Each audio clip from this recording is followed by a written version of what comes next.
안녕하세요. 오늘은 예레미야 10장과 예레미야 51장을 통해 살펴본 언약의 중요성에 대해 아주 짧게 살펴보겠습니다.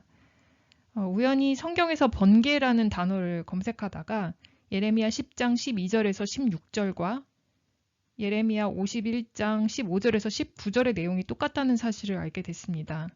그래서 어떤 문맥에서 같은 내용이 중복적으로 사용되는지 찾아보게 되었습니다. 먼저 도표를 통해서 두 내용을 비교해 보겠습니다. 이 5절의 내용을 요약해 보면 하나님이 우주 만물의 창조주이신데 사람들이 무지해서 하나님 대신 자기들이 조각한 인형을 신으로 섬기는 우상 숭배의 죄를 범했다라는 내용입니다. 옥스퍼드 주석이 좀 자세한 편이라 참고를 했는데 예레미야 10장은 이스라엘 백성이 천지를 창조하신 하나님을 섬기지 않고 사람 손으로 만든 무능한 우상을 숭배했기 때문에 심판을 받을 것이란 계시에 대해서 예레미야가 중보 기도를 올리는 내용입니다. 그러나 예레미야 51장에서는 바벨론도 이스라엘과 똑같이 우상을 숭배하는 죄를 지었는데 바벨론을 위한 중보 기도는 없고 하나님이 바벨론을 심판하시겠다는 내용만 나옵니다.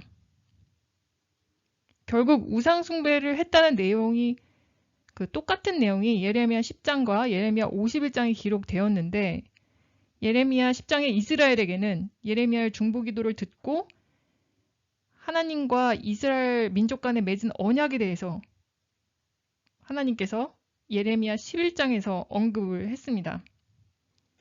내가 쌍방간의 언약을 지키자고 했을 때 너희가 그렇게 하겠다고 동의하지 않았니?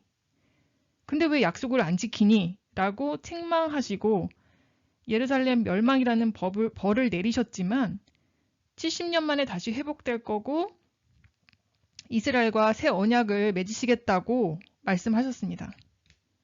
그러니까 하나님께서 그들과 맺은 언약을 기억하셔서 그들을 용서하고 회복시키겠다는 것입니다.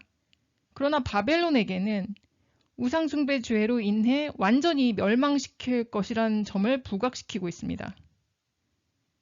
똑같은 죄를 지은 이스라엘과 바벨론.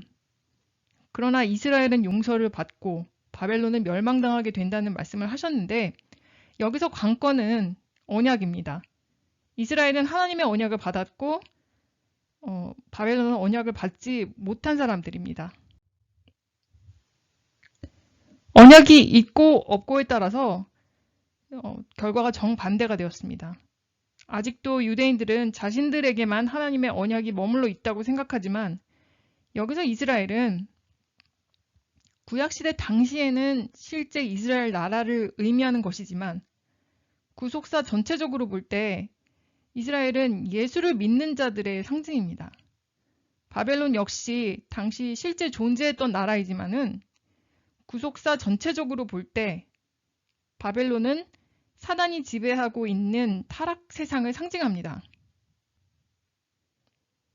예수를 믿는 자들에게는 언약이 있지만 죄악 세상에는 언약이 없다는 것을 오늘날 우리에게 말씀하고 있습니다.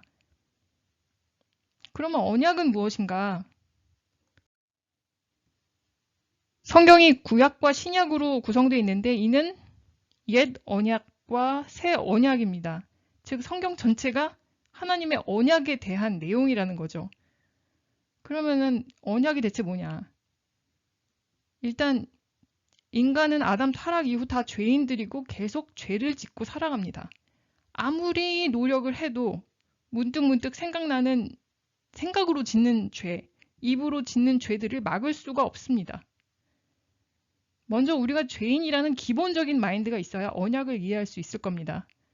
우리는 죄를 안 짓고는 살 수 없는 죄인입니다. 그러나 어떤 이들은 내가 왜 죄인이야? 내가 뭘 잘못했는데? 라며 자기가 죄인인지조차 모르고 살아갑니다.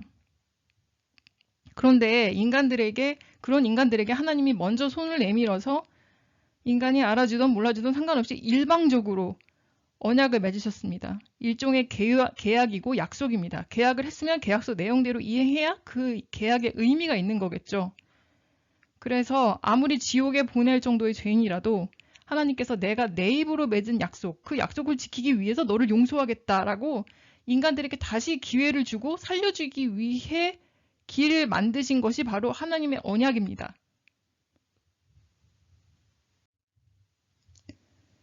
이 언약의 유효기간은 없습니다. 영원히 유효합니다. 하나님의 구속 역사가 다 이루어질 때까지 유효합니다.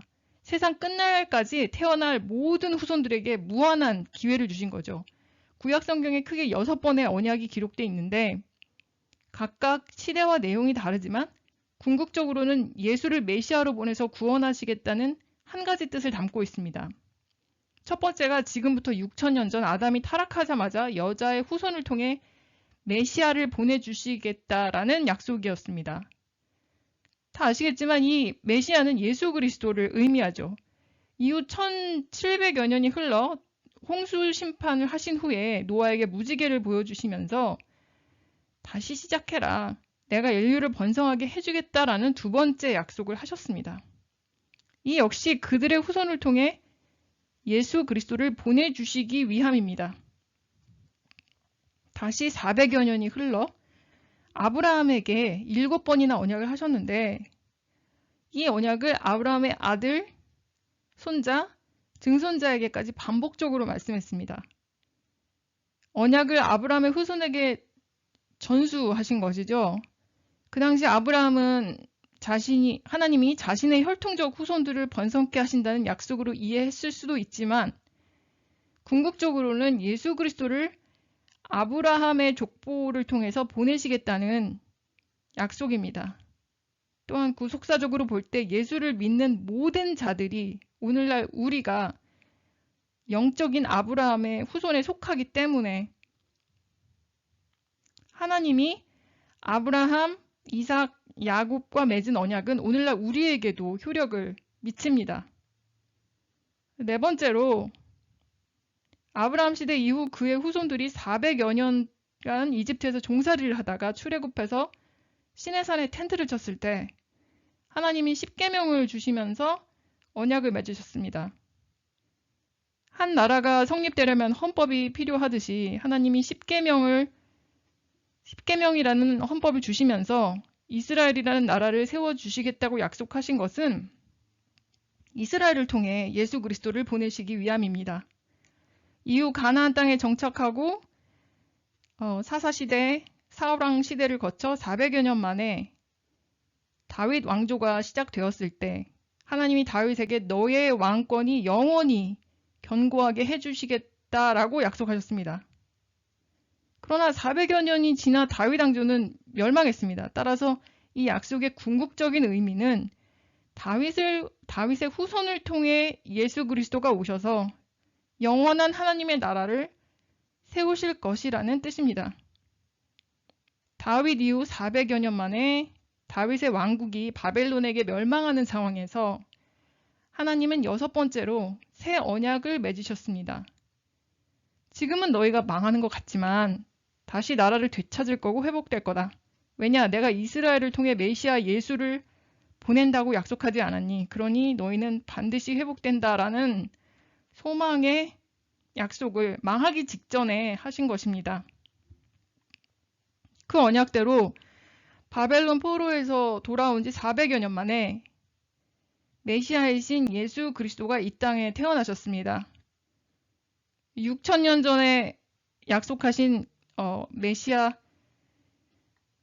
예수님이 십자가에서 제물이 되어 피를 흘리고 돌아가심으로써 우리가 죄를 지어도 언제든지 용서를 받을 수 있는 길이 열리게 되었습니다. 또한 죄를 용서받고 천국에서 영원히 살 수 있는 혜택을 누리게 되었습니다. 이것이 하나님의 언약의 파워입니다.